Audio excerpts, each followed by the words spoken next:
Hi, I'm Tina Desiree Berg reporting for Status Coup News. This week on Right Wing Insanity Report, we are speaking with Mike German. Mike is an ex-FBI agent that was undercover with right-wing extremists back in the 90s, and he's currently a fellow at the Brennan Center of Justice. Welcome, Mike. Thanks for having me. I'm actually very excited to talk to you because you've had a lifelong experience working with, dealing with, and infiltrating right-wing extremists. I'm not sure the extent that you can talk about your undercover work in the 90s, but can you share a little bit about that? Sure. So my first undercover assignment was to investigate white supremacists who were manufacturing and trafficking in illegal arms in the wake of the civil unrest following the police beating of Rodney King, where they were expecting there to be further violence that they were hoping they could trip into a larger race war. So they were manufacturing machine guns. Within that investigation, we uncovered a group that was actually already doing bombings, and we solved those bombings and recovered other explosive devices. And then later in the 90s, after the Oklahoma City bombing, we saw groups start to identify more as militia rather than white supremacists, even though it was the same type of criminal activity, same type of groups. I actually presented myself as a disaffected white supremacist skinhead who was looking for a new group and sort of set myself up to be recruited into the group, but engaging in the same type of criminal activity, the manufacture and trafficking of illegal weapons and the manufacture of explosives. So, and at that time it was, correct me if I'm wrong, it was like the Nazi lowriders, I think, were prevalent here in Los Angeles. The hammer skins, of course, Right. They've been around, the Golden State skins. But were they all pretty much dealing with trafficking guns? I know drugs has also been a common theme with these groups. Is this what they do to make money, or is the white supremacy more of a side thing that they believe? Well, the groups we were in, white supremacy was the driving influence, and their criminal activity was in furtherance of creating more racial tension to create a race war. And with the militias, it was a little bit different, but basically exploiting current events in a way that justified their victimization and therefore their authority to go out and commit violence of their own because they saw themselves as victims. And that's a recurrent theme through this. Now, like any criminal organization, they engage in other types of drug trafficking or other criminal activities to support their ideology. And this was sometimes a question in law enforcement, how to characterize these groups, which just seemed sort of silly to me. It's like you would have a spectrum. Well, this guy is more interested in drug dealing than, which if you parse it that way, makes the whole concept of this type of activity fall apart, because of course everybody has multiple motives for what they do throughout their lives, and it's really hard to parse, were you 50% because of this motive and 25% because that motive? It's kind of a silly exercise where, what I thought then and continue to profess is to treat them just like any other organized criminal group. Which has not always been the case in the past. Right-wing extremism has sort of been ignored a long time by law enforcement. I think January 6th has changed quite a bit of that, but there was definitely a focus more on the left. I think of Timothy McVeigh when you talk about that, because he went down to Waco, Texas. He was also a prolific reader of the Turner Diaries, which is a white supremacy handbook. You see them often talking about the Turner Diaries, Day of the Rope, which is when Day of the Rope is when all the folks that they disparage, Black folks, indigenous folks, Jewish folks, whatever, they end up, hanging them. So it's a horrific novel, but it's one that a lot of white supremacists read. And obviously he was very much right-wing militia and anti-government, which is what motivated his bombing. But there was definitely a white supremacy hairline running through him. Absolutely. And you know, again, and it was interesting as well because it's not just law enforcement, it's also in the media in many cases where, Yeah. you know, there were enough ties to white supremacy and white supremacist groups in the Oklahoma City bombing, and yet the media characterized them as militia rather than white supremacists. And I see the same dynamic happening with the January 6th attack on the Capitol, where the Proud Boys and the Oath Keepers are both in the charging and in the media seen as the drivers there. But there were a whole lot of white supremacists there. 100%, yeah. And, you know, I don't think they just happened to be in D.C. on that day, all at the same time in the same place. Right. And yet you don't see either the media or law enforcement really treating this as a white supremacist attack, which is somewhat frustrating because the Proud Boys, of course, many of the different chapters openly profess their white supremacy, and yet it's still thought that the group itself is not, when I don't think that's accurate. No, it's not accurate. And, you know, part of the problem, Andy Campbell and I were talking about this very thing. Part of the problem is a lot of folks in media aren't really familiar or know enough about what they're reporting on. So when one of these guys says, hey, we're just a drinking organization, they're like, okay, cool. When in reality, you know, I've seen videos of many of these Proud Boys, not only, you know, saying 1488, which is, you know, a neo-Nazi slogan. I have a video of one of them from Ohio standing in front of a swastika and talking about how horrible the Jewish folks are that control the media. So, yeah, these guys are most certainly white nationalists in the very least, if not full-blown white supremacists. So there is a correlation there. And what's interesting is just you're right. It's been ignored by both the media and by law enforcement. I'd say January 6th has changed quite a bit, at least on the federal level. There's a renewed focus on looking at that. But when it comes to local law enforcement, there still seems to be a big disconnect. Would you think that's accurate? Well, I think the second part is accurate, that there is a disconnect at the state and local level, but I think there's also a disconnect at the federal level. You know, all right, let's talk about that. So if you look at the January 6th prosecutions, they heavily front-loaded the most minor charges, lots of misdemeanors for trespassing. Okay. When I saw that as a crucial mistake right from the very beginning, number one, because it plays into the theme on the right that this was just a protest that went wrong, rather than recognizing it. You know, it took almost a year for them to start laying sedition charges out. Yeah, these groups, and you know, we can discuss the sedition charges, but you know, certainly it was a conspiracy that brought all these violent people there to commit an act of violence, and you didn't have to have any intelligence apparatus to have determined this, right? The Hotel Harrington shut down for those days. How did the Hotel Harrington know what was going to happen? They knew. And the federal government didn't, right? Right. They're also framing January 6th in the charging documents as a standalone event, right?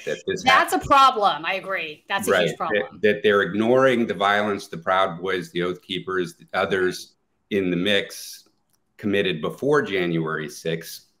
And I think they're ignoring that because it plays into their argument that they were caught by surprise. But more concerning to me is they don't seem to have changed the way they're approaching the local violence that Proud Boys and other far-right groups are engaging in. And you don't have, you know, for those videos, you don't have to look in the past, right? Just this past weekend, we saw violence at Penn State. We saw violence at UC Davis. So, you know, where Proud Boys are engaging in that same kind of behavior to provoke this violence, and there doesn't seem to be a recognition that one, these are provocative, intentionally provocative for the purpose of creating violence, and number two, that it's organized. That this is, you know, oftentimes what we saw in the period before January 6th, and I'm sure is still the case today, is that you see these militants, far-right militants, traveling across state lines to engage. And that's violence. That's usually the type of activity that the FBI gets interested in, right? Once you cross a state line, it brings federal jurisdiction. So usually when you see an organized violent criminal group crossing state lines and conspiring over state lines, the FBI is very interested, but you don't see that. You know, I'm not aware of significant prosecutions since January 6th that target these groups. And the problem, the reason, or let me start, the failure of federal law enforcement to address that organized violence before January 6th is what allowed them to have developed the logistics and the networks and the financing necessary to get a mass of people together on January 6th.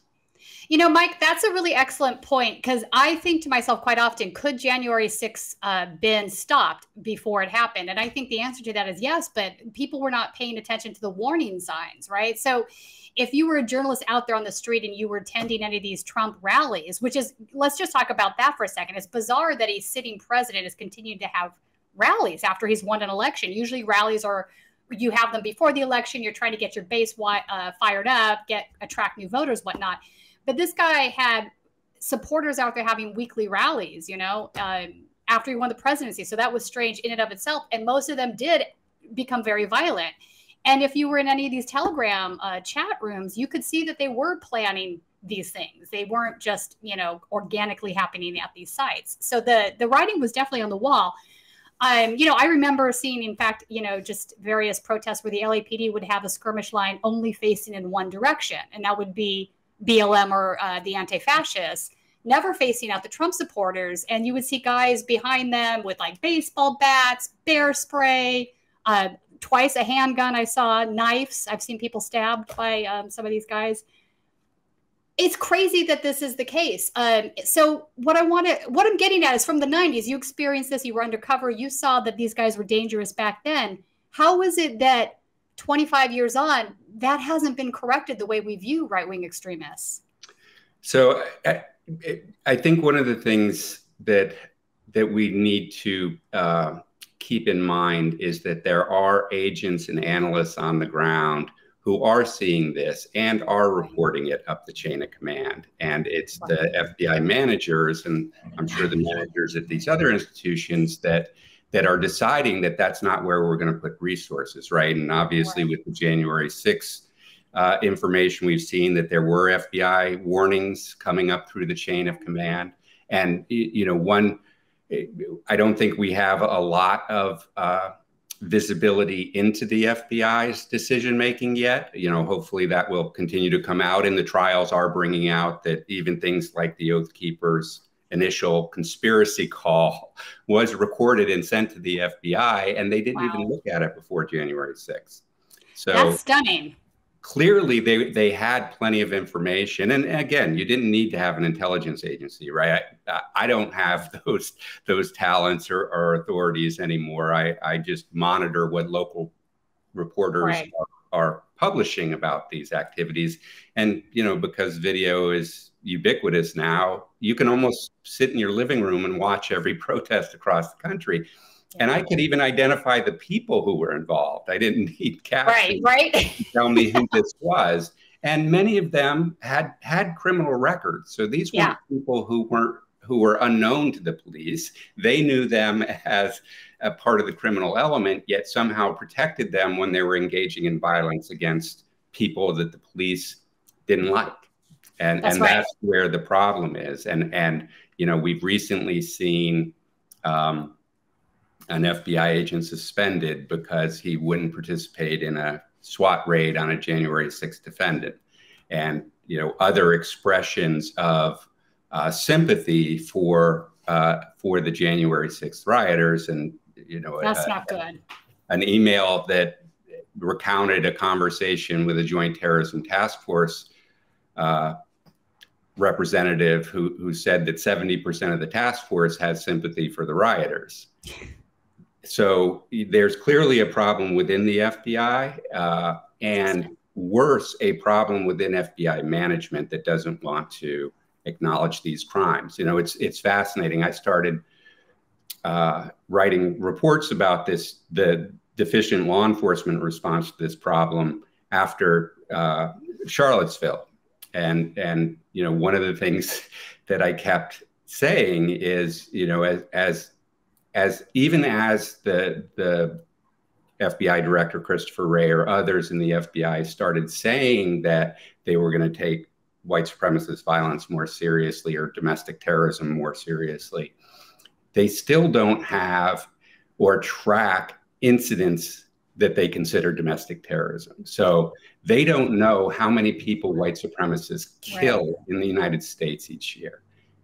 And that was true in 2017 after Charlottesville, and it's still true, you know, that this violence isn't viewed as a national security threat by the intelligence community and the FBI.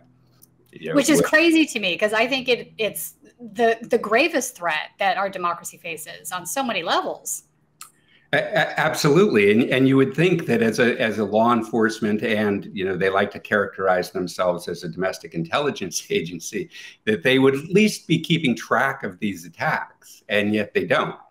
And that's a purposeful choice that they're making, and it's a huge part of the problem, because you can't measure the effectiveness of the FBI's programming if you're not actually counting the incidents. Right. So what I'm hearing is there's a giant disconnect between, you know, the street level agents that actually do care about this stuff and how it gets transferred up and how the brass handles it. In fact, so I want to bring up your book. I know you've written 2 books. I'm in the process of reading your other book, but I did finish reading this. I loved it. Oh, good. Thank you. And you do a really great job talking about what it's like, the frustrations that you're talking about. If you're an agent, you're a street agent out there, and you see these things and you know they're a problem and you want to do something about them, but your, you know, boss's boss lies about stuff. Or in one case, I think you even mentioned that he used whiteout on one of your reports, which is just like, that's crazy to me. So do they not understand that this fundamentally disrupts what law and order is supposed to be? They think that they're keeping law and order in place, but really at the end of the day, if people don't trust the law enforcement, you need that public trust in order to function properly and to maintain law and order. It's an important part of it. And we're losing that for obvious reasons. Right.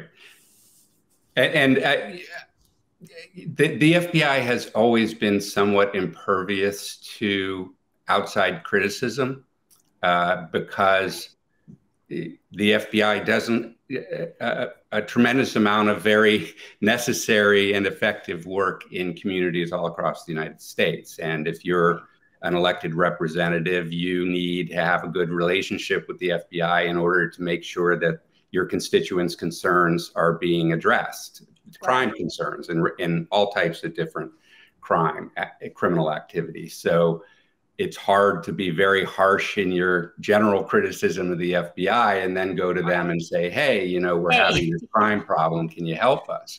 And the other thing is because, you know, the FBI is a story generator for journalists, right? If this is true. You know, because a lot of that good work is very exciting stories about criminals and the great agents who go and chase them down and protect society from them. So journalists don't really want to make the FBI angry with them or be seen as hypercritical to the FBI because they're afraid they'll lose that access. Right. That's fair. So it becomes very difficult for the public to get information. And even members of Congress routinely complain that their requests for information are stonewalled. And it takes them years. And, you know, my case, you know, I came out as a whistleblower in 2004. The documents that proved what I was saying were true, the FBI didn't release until 2007. So and what that does for that slow walking of compliance with congressional requests basically makes every provable story of abuse an old story. Right. By the time it comes out. Yeah, that's by design. Activity that happened in 2002. And, you know, by now everybody's been transferred. Nobody is still in that position. You know, no individuals will be held responsible because they're not around anymore. and they're able to just escape any kind of critical oversight. And I think that's what needs to change. And yeah, Congress I agree. Get together. I agree. You know, and it's really difficult because you lose the good agents that way, right? And so why do you think it is that those that do filter all the way up to the top management positions are the ones more likely? Is that just by design that this happens, or they're friends of friends and there's just a lot of that sort of I'm promoting my friends, he's got my back kind of a thing going on? Like, what are the root causes of that? Because it seems to me that no group is monolithic, right? There's good actors and bad actors in every group. And we need to find ways to, you know, protect the good actors and while punishing the bad ones. And that just doesn't seem to be happening. Part of the problem is the FBI. The FBI's management system is broken. When I was a new agent in the early 90s, Director William Sessions ordered a comprehensive review of FBI systems and management. And there was a very critical report that came out of it. But before the report was published, and I don't think it's ever been published publicly, and I've never been able to find anyone who's interested in actually getting it, because I think it really identified the real problems. But in the meantime, William Sessions had been fired by President Bill Clinton. So the FBI managers whose investment in the current system made them opposed to any kind of changes were able to successfully kind of bury that report and not make any of the changes it recommended. A similar evaluation, not quite as comprehensive, was conducted in 2000 by Arthur Andersen. Arthur Andersen, that's interesting. But it was about the time that the Justice Department indicted the Arthur Andersen in the Enron scandal. So again, they were able to bury a report that has never seen public exposure. I saw it referenced in one IG report, Inspector General report, but otherwise it hasn't that actually described these problems. But you have to understand that the people who have invested in this system and made all the deals to climb the ladder don't want to see that ladder changed into something that would require objective evidence of your good management skills, right? So it stays a system where who you know is more important than what you've done. Right. So this sort of ultimately this plays into the perception that a lot of activists share, which is that it can't be reformed because the system is just broken entirely. And if it's a broken system, there's no good players in a broken system, right? Some people view it that way. Can it be reformed? I mean, it seems to me that it's very politicized, but it also seems to me there are people that care about having a functioning, you know, federal investigation force. And, you know, like when you ask abolitionists, for example, and I've had this conversation with lots of them, do you just not want to have any police? None of them say yes to that. They all pretty much say, no, well, of course not. We want people to investigate, you know, serial killers, murderers, and things of this nature. So I think there's just a lot of stuff gets lost in the conversation. And if we're really having a critical conversation of what we want to see our society as, we do want somebody there to protect us and to look at, you know, serious crime. What people don't want, however, is a politicized law enforcement that's biased in its policing, only cracking down on one side because of their political personal biases, or a system that targets individuals because they're minority groups instead of, like, you know, for example, the right-wing extremists that we're talking about. And one of the things to keep in mind is the FBI is a very small agency. It's smaller than the Department of Commerce, right? It's not huge. You know, you don't really feel the influence of the Department of Commerce every day. Right. Although I imagine they would argue that every time you go shopping, you do feel the impact of their work. But you know, its outsized influence is because of the powers that we give it. And I think we do have a power to modify its behavior by limiting those powers. And you know, part of the problem before, you know, during the reign of J. Edgar Hoover is that there was no written rule book for what authorities the FBI had. Right. And part of the reforms after Hoover died and the Church Committee exposed a lot of the political abuses was to focus the FBI on criminal activity, where you had to have what's called a criminal predicate, articulable facts, given a reasonable indication that a crime has occurred, will occur, or will occur in the future.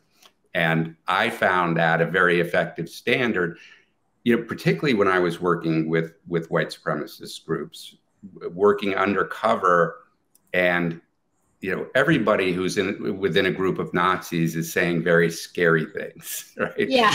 Saying things that personally offended me and that I thought were really dangerous ideas.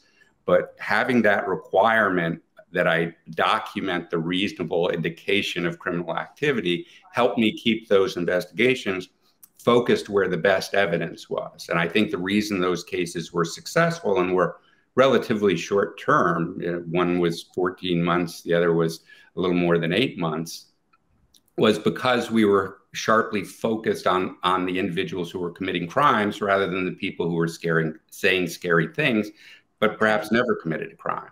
And unfortunately, after 9/11, those requirements were removed so that now agents can investigate people that they believe are a danger to society because of the ideas they express or because of their activism, rather than focusing on criminal activity. And just the fact that they don't even count the bodies that are victims of white supremacist violence, I think highlights that.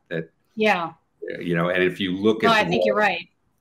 And part of this is the way we characterize these crimes. And so for instance, if a white supremacist kills somebody, the FBI might say that's an act of domestic terrorism. And if so, there would be a lot of resources devoted to it. The investigation would be very broad, targeting anybody associated with that person who might have aided them.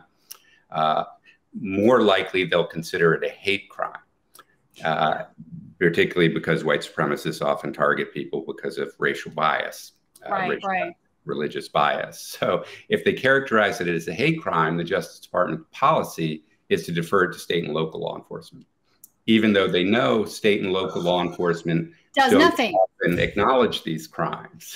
And some states don't even have hate crime laws. So it's a flawed mechanism, which again, even as the FBI and the Justice Department have claimed to have a renewed focus on far-right violence, they still have this policy in place. And they still acknowledge that only a small percentage of police departments actually report that hate crimes occur within their jurisdictions. But more often, and this is fascinating to me, the Justice Department actually does very good work investigating white supremacist violence under the Violent Crimes Program.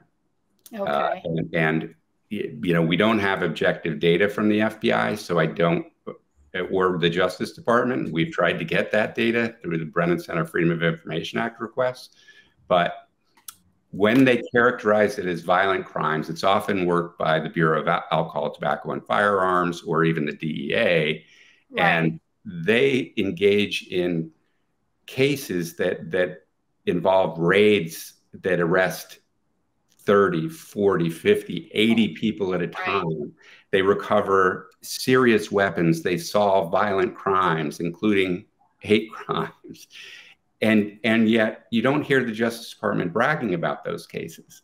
It's fascinating. Those cases. It is fascinating.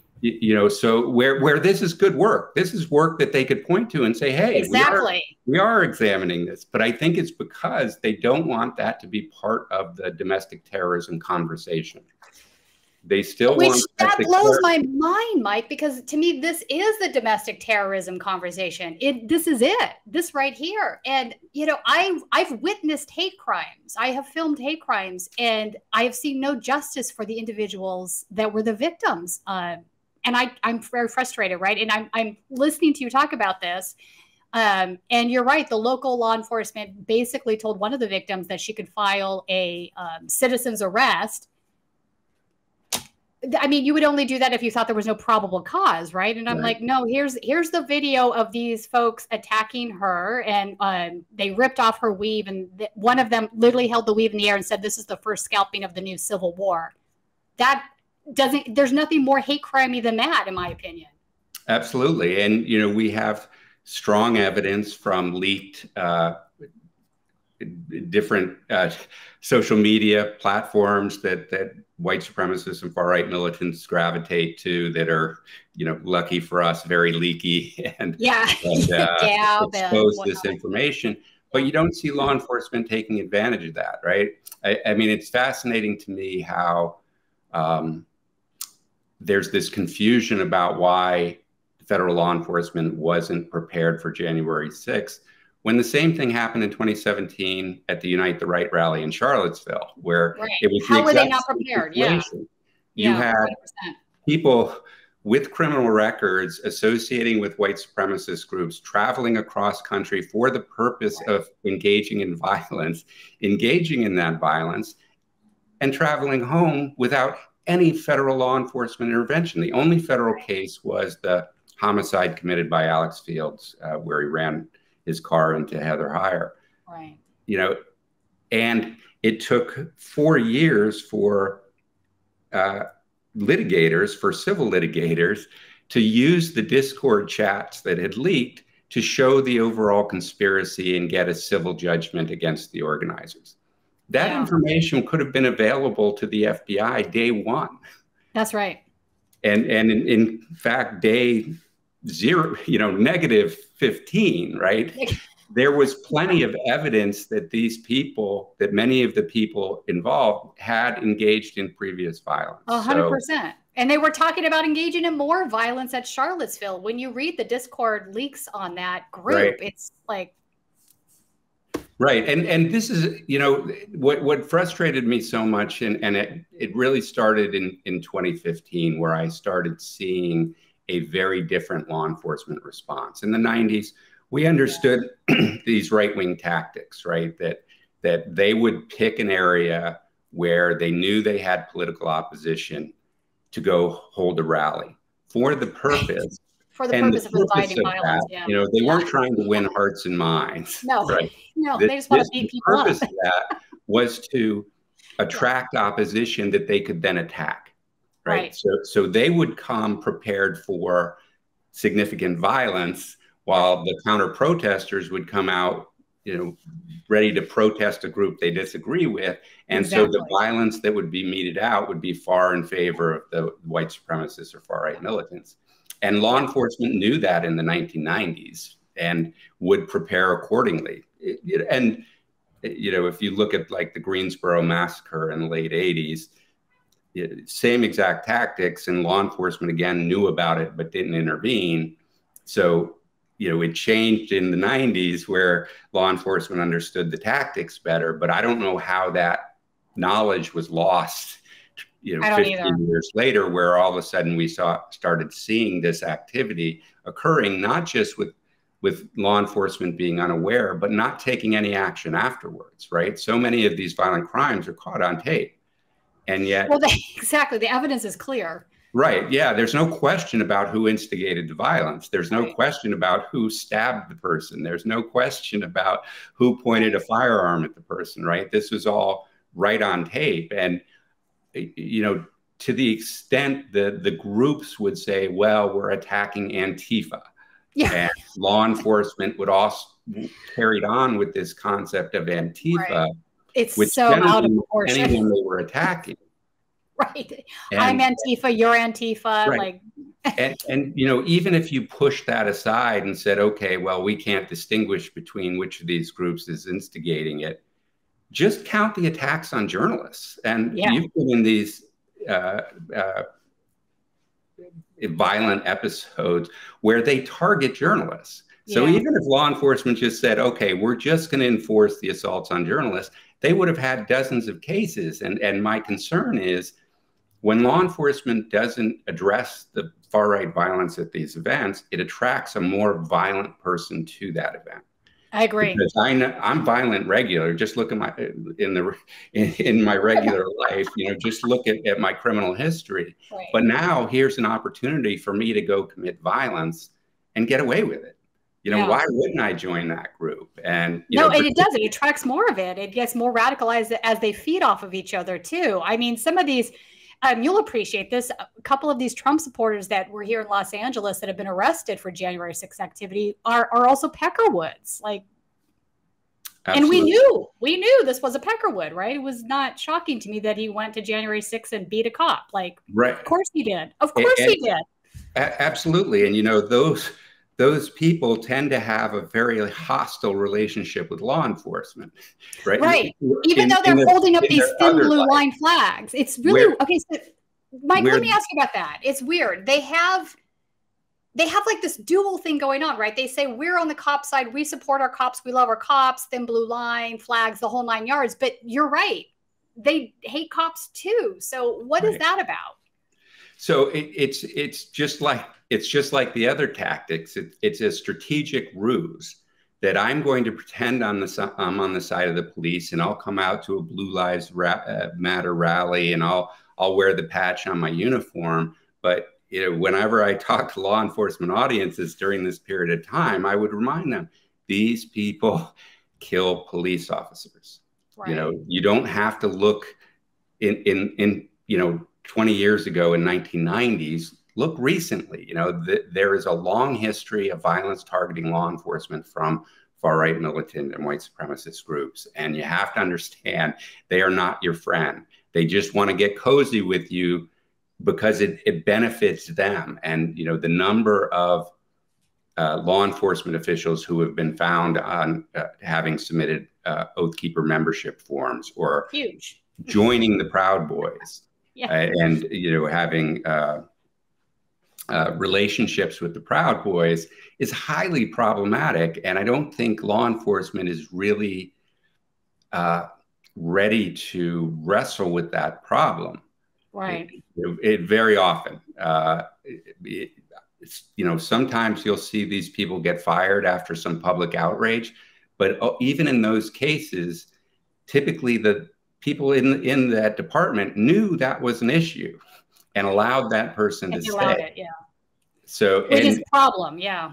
And kind of like what you said, you know, these agencies rely on public confidence that they are enforcing the law equally, and when there's clear evidence that they aren't, it makes it harder for the good police officers and the good FBI agents to do their jobs. It makes it really hard. You know, another example would be one of the guys that was security for Richard Spencer at Charlottesville in 2017. One of his security guards, turns out he's a local law enforcement officer from Massachusetts. Right. I mean, this is a hardcore neo-Nazi, obviously. So he's in those Discord chats making some absolutely heinous remarks. And that brings me to the next point is like, okay, so how many arrests did this guy make based on those hate-filled biases? And to her credit, the district attorney there has taken it upon herself to do an investigation of his previous cases. But we don't often see that. In fact, in Chicago, there is a police officer who was alleged to have a relationship with the Proud Boys who was merely suspended.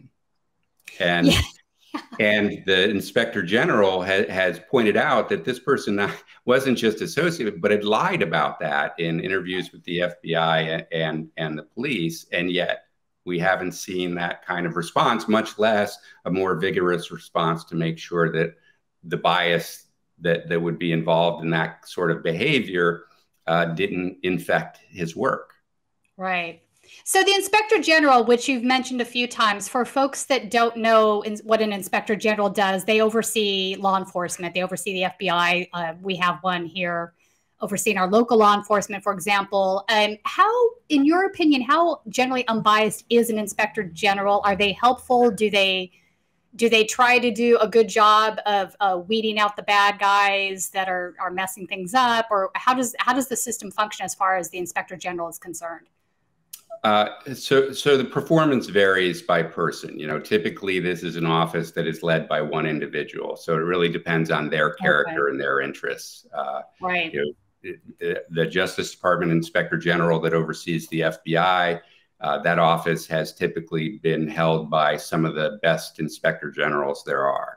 They're very diligent in documenting problems, but you have to understand that those offices have a limited role in oversight, right? That they can't be hyper aggressive in investigating these agencies because they often have audit responsibilities. And that requires cooperation from the agency to give them the data and access they need in order to do their regular work. So they operate in a way as just raising problems.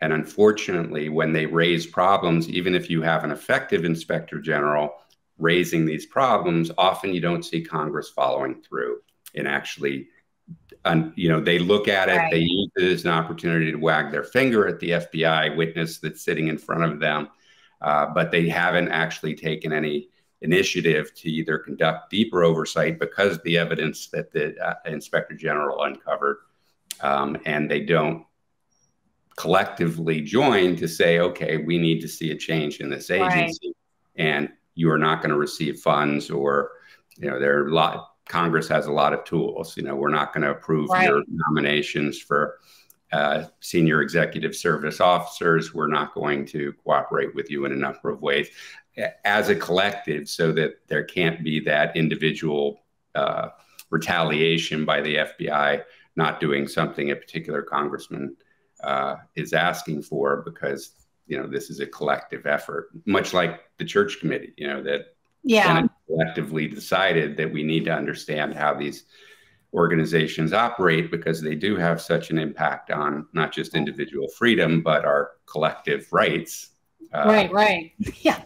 One of the things I'm hopeful for, even though a lot of the right-wing outrage of the FBI is manufactured, that it's not based on reality, that it has undermined confidence on the side of the aisle that is usually knee-jerk defenders of the FBI and aggressive law enforcement. So I'm hopeful that if Congress is able to come to a more reasonable position, that a group of congressmen from both sides of the aisle can say, okay, we might not agree on what the problem at the FBI is, but we both agree there's a problem.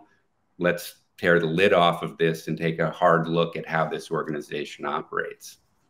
So it's interesting for me because the left is asking for police reform in the sense that they want an unbiased police force that isn't racist, that conducts investigations based on an actual crime, not invasion of privacy, that is aware that there are local law enforcement officers that are biased and racist and need to be removed. So they want these types of reforms to be replaced.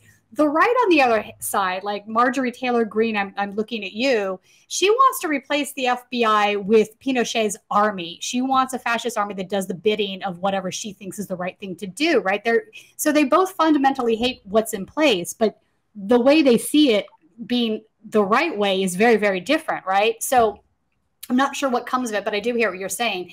I think there's a general erosion of public trust across the board, not just in law enforcement, but also with SCOTUS, with so much of our public institutions.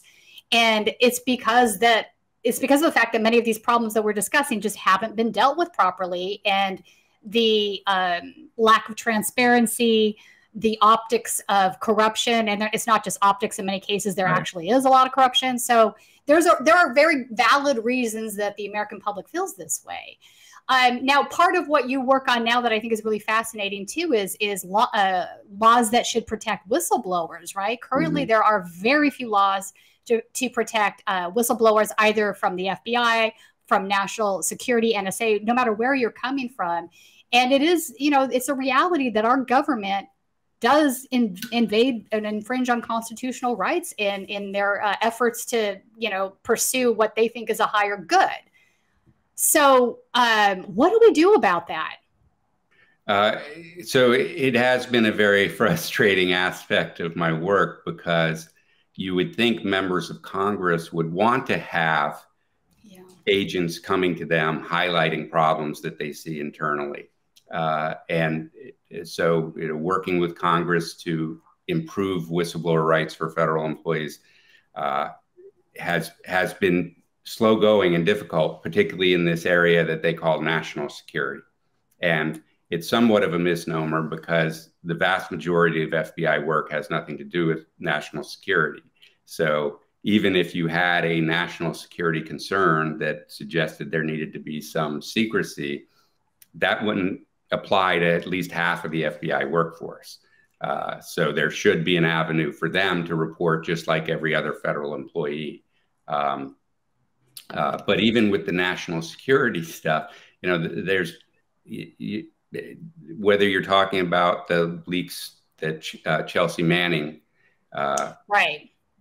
was accused of engaging in, or Edward Snowden, they exposed an awful lot of abuse within the system. I mean, with Edward Snowden's leaks, you know, Representative Sensenbrenner, who, you know, considered himself the father of the Patriot Act, said he didn't know that the FBI was interpreting his law this way. Well, you should have, right? Exactly. The committee held a number of hearings where you could have delved into that, even if in a closed session. So it shouldn't be that members of Congress find something out because of some leak. Right. But as Edward Snowden said, he saw what happened to whistleblowers like Tom Drake. He saw what happened to me. Right. He saw all this retaliation and didn't see a way to get that information to the public except through a leak. So, you know, as much as these government officials decry leaks, there'd be far fewer leaks if they actually had a system that protected the whistleblower and actually worked, right? I mean, the way the FBI's whistleblower regulations work that I complied with, right? I didn't leak any information. I complied with the restrictions, and, you know, it went to Congress with an FBI minder with me to make sure I wasn't saying anything that was classified or inappropriate for me to tell a member of Congress. But that didn't stop the retaliation. And in fact, it made the retaliation more direct because they knew who I was day one. And the retaliation wasn't hidden. I was expecting a lot of subtle attacks. I mean, anybody working in a government position knows that there are 100 indignities a day that you suffer. You know, you're denied for this training assignment. Your request for leave is denied. You know, your ability to get access to office products is cut off. Right? I mean, really small things. Just because it's a bureaucratic institution that. Right. You know, things happen. You can't really. So I expected the retaliation to be subtle. It wasn't. It was very direct, and it was very explicitly, because you're a whistleblower, we're going to do this to you. Right. I mean, so your boss literally, I mean, what did he think was going to happen when he whited out your report? I mean, what he did should be criminal. It's just mind-blowing to me. You would think that they would want to correct these things. So interestingly enough, it is criminal, right? It is criminal to manipulate an FBI report that way. And it was fascinating because I had already resigned by the time the Inspector General investigator discovered that. And he called me and he said, "You're not going to believe this, but, you know, they actually whited out a date on a document, you know, to try to cover up their malfeasance." And he said, "You know, isn't that great? You know, why would they do that? It's so easy to discover." Yeah, and I said, that's the other thing. Is they know that there will be no repercussions. And he got angry with me and said, "You know, I'm investigating this. I'm doing my, you know, I'm the one who uncovered it." And I was like, "Okay, you know, well, I wish you good luck. You know, I hope you do something." Nobody was found. They couldn't find who was responsible for it. For doing it. Yeah, that's the thing. In the Inspector General investigation. So you would imagine that that the FBI would want to know who is altering documents in FBI files, right? That's a pretty big deal. That's a criminal act. No criminal investigation was open, and no effort to other than the Inspector General asking, did anybody get held responsible for that? You know, there was no criminal investigation. You know, the FBI is pretty good at criminal investigations. They know how to do that. And it just wasn't done. And I think it highlights the impunity that these managers have. Yeah, no, they're power hungry. It sounds like they're power hungry. They want to protect their power. A lot of the times, I mean, it's the same way they do with like a lot of politicians, right? We see it with the LA City Council right now. How do we maintain our power? How do we protect the power we have and grow it. So when these folks are in those positions, these really important positions, and they're coming from that point of view, it's really destructive.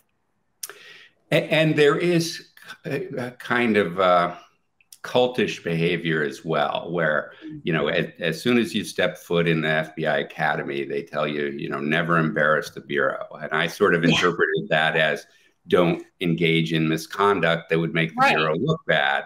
But with some time there, I realized they said don't ever expose any misconduct by the FBI. And so, you know, a lot of these managers, they're maybe, you know, 2/3 of the way up the ladder. They're not the top yet, but they know that if they don't suppress this kind of abuse, number one, they could end up being blamed for it, right? Well, you were the manager at the time, so how did this happen under your watch?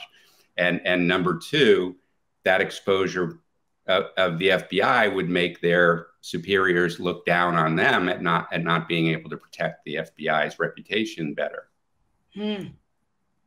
And again, these management problems are well documented, and yet you don't see any effort by Congress to actually do the work. So many of these institutions are just stuck in the mud on so many levels.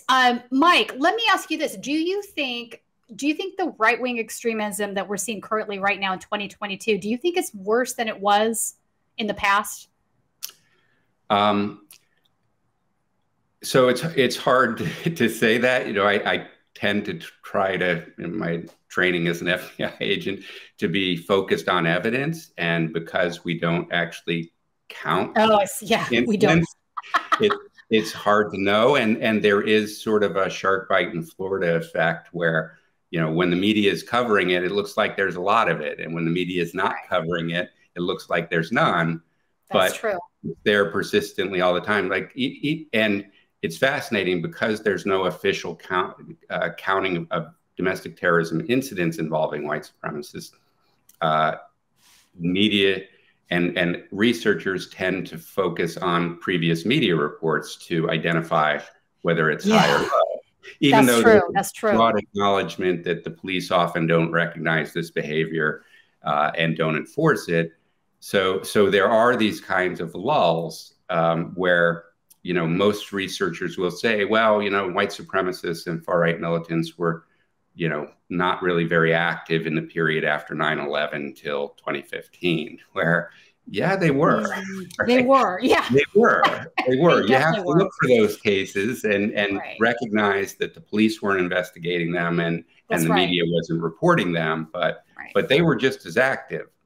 Yeah, I agree. So I don't know that the rate of violence has changed very much. I think what has changed is the amount of that violence that is public, right? That most of the violence they engage in is in the dark of night against communities that don't have a lot of political power. That's right.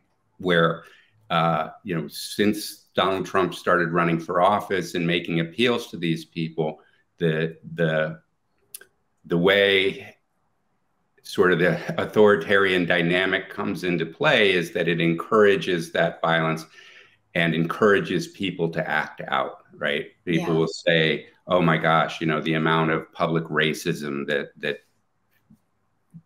you know, not just elected representatives, but people in general are willing to express, shows an increase in that sort of ideology, where I always say, you know, do you think somebody who wasn't racist 2 years ago just decided, well, I'm going to go ahead and be racist now? Or do you think somebody who was racist and maybe quiet about it now just being loud? Yeah. And it's the same thing with the violence, that because it's not being policed, they can commit that violence in public and even get a pat on the back from the police. I mean, oh my God. I mean that literally. I mean, you see literally a pat. I've seen it. I have seen it. And there's an allegation that occurred in Penn State over the weekend that, you know, this isn't something that the police aren't seeing. They're seeing. No, they saw it. They watched it happen. A Proud Boy walks over. He bear maced press members intentionally. He bear maced members of the public and walked out, and nothing happened. Right. These guys, and walked to the police line to get protection from the crowd that he had just attacked. And that, you know, and we saw that happen over the last 4 years, over and over again across the country. So this isn't just this is a much across the country social problem. I agree. You know, another example would be down in San Diego. You know, I was doing reporting on there was a Stop the Steal rally at Pacific Beach on the 9th. The DA down there's going hardcore after what she is calling the Antifa defendants with conspiracy to commit charges, the whole thing. But, you know, here's one of many examples. There was a guy who walked in front of the police skirmish line, a Trump supporter who turns out is also a Peckerwood, by the way.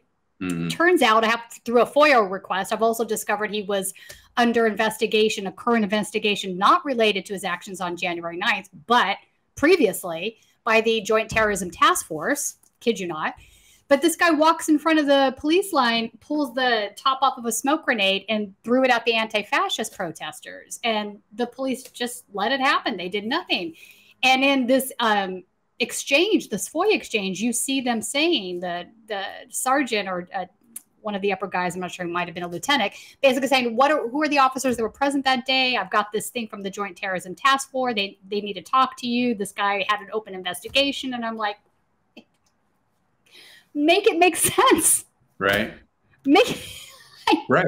And you know, I always find it interesting when they say, well, we didn't know, when it's public. This is all public. It's happening in public. These people, you know, if you look at who was charged for leading the seditious conspiracy, it's people who had been publicly violent in Portland and elsewhere across the country who became leaders of the group because they could promote their public violence as evidence of their leadership abilities. Right. So there's no, and again, you know, oftentimes these individuals have histories of violence, criminal histories of violence. 100%. Unrelated necessarily to their political beliefs. Yeah, they have, exactly. Like, I'm sure whatever this guy was being looked at had nothing to do with his political beliefs. I'm sure and there's so much focus on the beliefs that, you know, the FBI's knee-jerk response is we'll do social media monitoring. We'll invest more in social media monitoring, which is where people are expressing themselves. Telegram, whatever, rather than investigating the crimes that are occurring on the street. And understanding how they're linked through an organized effort. Right. Mike, the other thing I noticed too is then I go and I look at some of these police officers' social media profiles to see, you know, what are they posting? And I can't tell you how many times they are posting QAnon stuff, ardent, giant Donald Trump supporters, that the election was stolen stuff. Like, I mean, and that's really just, it's alarming to see that, because you're like, okay, so this officer is obviously bringing his personal bias to his job in a way that's harmful, but also like, wow, this guy believes a QAnon theory. Like, that's not good either. It's very frustrating. I don't know how you fix it.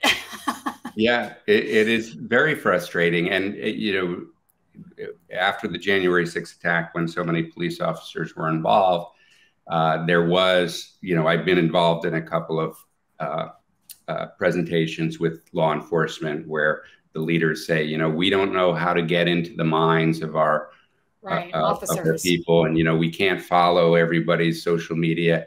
And I tell them, you're making the problem bigger than it is. Here's what you need to do. Go down to the squad room or the locker room where the officers are getting ready and say, I want to know who the racists are.